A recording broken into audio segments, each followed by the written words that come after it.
Salut à tous, bienvenue sur Investir en crypto, j'espère que vous allez bien. Dans cette vidéo, je vous parle du Bitcoin, je vous montre qu'est-ce qui s'est passé et ensuite dans quelle direction nous pourrions probablement aller. Alors je dis probablement puisque vous le savez, le trading n'est pas une source sûre, ce ne sont que des probabilités. Pour ceux qui ne me connaissent pas, moi c'est Rémi, ici on apprend à investir dans les crypto-monnaies et devenir rentable sur ce marché. Vous voyez le graphique ici du S&P 500, on va commencer par lui parce qu'il est super important et en même temps il pousse, mais est-ce que c'est réellement lui qui fait bouger le Bitcoin? Alors dans un sens, j'ai envie de dire oui, mais dans un autre, j'ai envie de dire pas vraiment. Regardez, ici on a fait un gap de plus de 0,34%. On a chuté, on est rebondi ici sur la zone des 4288. Ok, très bien. Mais au moment de la chute, qu'a fait le Bitcoin? Le Bitcoin a chuté, lui, au niveau des 40 400 $. Et qu'est-ce que nous fait le S&P 500 depuis qu'il a chuté ici? Eh bien, il est reparti à la hausse. Il est parti à la hausse et là, il est actuellement en train de combler le gap qu'on a réalisé tout à l'heure. Sauf que du côté du Bitcoin, vous pouvez voir qu'on a une corrélation négative. Ça suit quand on doit descendre, mais ça ne suit pas quand on doit remonter. Pourquoi? La raison, elle est en soi toute simple, juste qu'avec un indicateur. Je ne vais pas dire que cet indicateur que je vais vous montrer, c'est le seul et unique qui fait que le Bitcoin stagne, mais il en fait bien partie. Regardez, et je vous bassine avec ça tous les jours, mais c'est ça qui fait les choses. Notre ratio long-short, ici, nous sommes en 5 minutes et il est actuellement à 64,5%. Donc, majorité de personnes prenant des positions acheteuses sur le Bitcoin. Qu'est-ce que ça signifie? Ça signifie que le Bitcoin va fort probablement partir à la baisse dans le sens où il y a plus de liquidité à chercher en bas qu'en haut. Je vais vous montrer un autre graphique également très intéressant. C'est un graphique on-chain qui nous montre le nombre de whales et le nombre de fiches qui achètent ou vendent du Bitcoin. Ce que l'on remarque, c'est que les points bleus clairs, ceux dans lesquels on se trouve actuellement, représentent les fiches qui achètent et les whales qui vendent, qui distribuent leur Bitcoin. Donc qu'est-ce que ça veut dire? Ça veut dire que on va avoir un affaissement du prix sur le graphique du Bitcoin, puisque les whales, ce sont celles qui, dans ce graphique-là, représentent de 1000 à 10 000 Bitcoin, tandis que les fiches représentent les personnes ayant moins de 1 BTC, soit moins de 40 000 $ en Bitcoin. Donc à ce moment-là, vous comprenez que si la majorité des positions, ce sont des personnes ayant moins d'un Bitcoin, eh ben, la minorité ayant le plus de Bitcoin qui sont actuellement en train de vendre, en plus on le voit sous nos yeux grâce à ce graphique, le Bitcoin va partir à la baisse. Grâce à tout ça, j'ai cette capacité à vous dire que le Bitcoin va partir à la baisse. Bien évidemment, je ne suis en aucun cas magicien. C'est-à-dire que si le prix, dès ce soir, décide de partir à la hausse, il peut partir à la hausse. Mais de par le passé, on peut remarquer que lorsque l'on rencontre ce genre de situation, vous voyez, je vais mettre en un jour, où on a un éloignement entre le long et le short, on a un affaissement au niveau du prix, vous voyez juste ici, 66% de long, on a un affaissement. Ici, croisement du long et du short ratio, 50% entre les deux, on part à la hausse. Ça jongle toujours comme ça. Des fois, il y a quelques exceptions, mais en tout cas, la corrélation de ce graphique-là plus celui-ci nous montre très clairement le jeu qui est en train de se faire. Et donc, dans les jours à venir, on risque fort probablement d'aller chercher des targets encore plus basses. En parlant de targets, je vais vous les montrer, ces potentiels targets à aller chercher. Vous voyez, je vous ai montré ce matin, pour ceux qui ont vu les vidéos sur le Bitcoin, les potentiels targets à aller chercher. Et pour le moment, nous n'avons toujours pas touché la target des 40 000 $. On a été visiter celle des 40 400 $, mais celle des 40 000 pas encore. Donc la prochaine target à aller chercher, ça va être les 40 000 $, qui correspond tout simplement à notre extension de Fibonacci 1,618 que j'ai laissé comme ceci. Ensuite, notre seconde target à aller chercher, ça va être les 39 100 $, ici, juste en dessous de notre zone conséquente, zone de prix sur laquelle nous aurons, je pense, énormément de mal à passer, puisque c'est une zone de support et de résistance accumulée.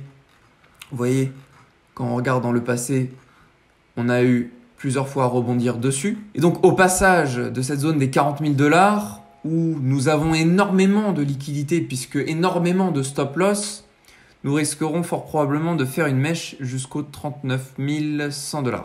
Et puis, l'autre target que j'ai à vous montrer, c'est la target ici des 37 300 $.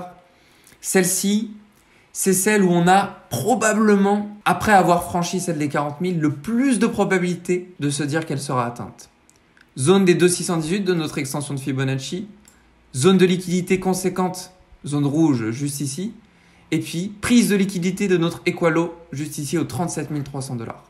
Donc bien sûr, on a un autre Equalo ici aux 37 000, ouais, même 38 000 $, vous voyez juste ici.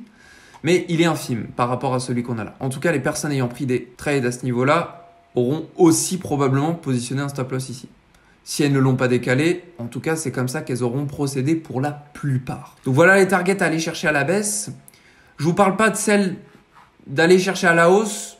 Je vous en ai parlé très récemment, mais parce que on était dans ce contexte où nous avions une majorité de vendeurs, chose qui est en train de s'inverser là.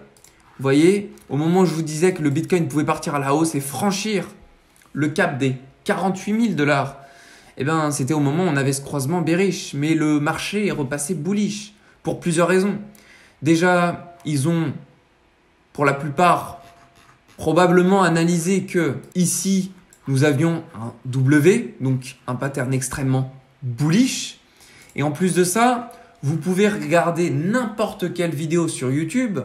Enfin, d'autres diront le contraire, mais pour la plupart, tout le monde s'attend à ce qu'il y ait un short squeeze. Le short squeeze, vous savez, c'est le moment où on va aller chercher toutes les liquidités au nord.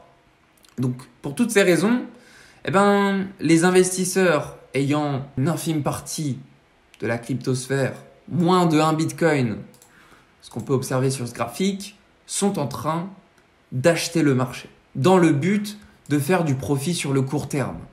Mais ce qui va se passer, c'est bien le contraire. Si la majorité est en train d'acheter le marché, on risque tout simplement de partir à la baisse. Pourquoi ? Parce que si on part à la hausse, on va faire gagner cette majorité. Or, l'objectif n'étant pas de faire gagner la majorité, l'objectif étant d'enrichir la minorité. Alors, dit comme ça, c'est pas ouf, mais c'est la vérité. Et puis, vous voyez quelque chose aussi très impressionnant, c'est que là, ça se fait par étapes. On a eu la première phase, 3 mars, 16 h. Deuxième phase, 4 mars, 1 h. Troisième phase, 4 mars, 15 h. Et à chaque phase où on descend, eh ben, on a des prises de position. Ici, vous voyez, la troisième phase, on a eu plus 2,5% de position prise. Et ces 2,5%, pour 66% d'entre eux, ce sont des achats. On peut, si vous voulez, se référer à dans le passé. Juste ici, au moment où on avait percé la ligne des 45 400 $, qu'est-ce qui s'était passé ? On avait vécu, en fait, énormément. Vous voyez, on avait vécu ici énormément de positions prises et la majorité, dans 75% des cas, alors là c'était encore pire, c'était des acheteurs. Première phase, deuxième phase, on était encore dans cette phase bullish. De ce fait, on est parti vers le bas et c'est à ce moment-là que tout le monde a eu peur. On est parti dans un sentiment de marché bearish et c'est à ce moment-là que le prix du Bitcoin commence à repartir à la hausse. Et maintenant, il fait des va-et-vient.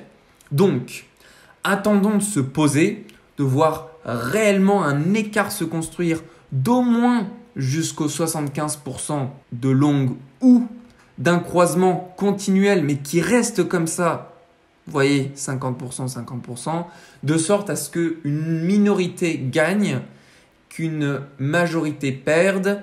Je vous le souhaite que pour vous, vous fassiez partie des minoritaires pour gagner. Voilà, donc actuellement, le trade que je vous ai montré tout à l'heure, ce n'est qu'une miette de pain. On n'est pas là pour dire Rémi a ça, Rémi a réussi, Rémi a perdu, on s'en fiche. À cette même occasion, je m'entraîne à faire des trades puisque mon envie n'est pas que de vous faire des analyses par passion, tant bien même que c'est la réalité.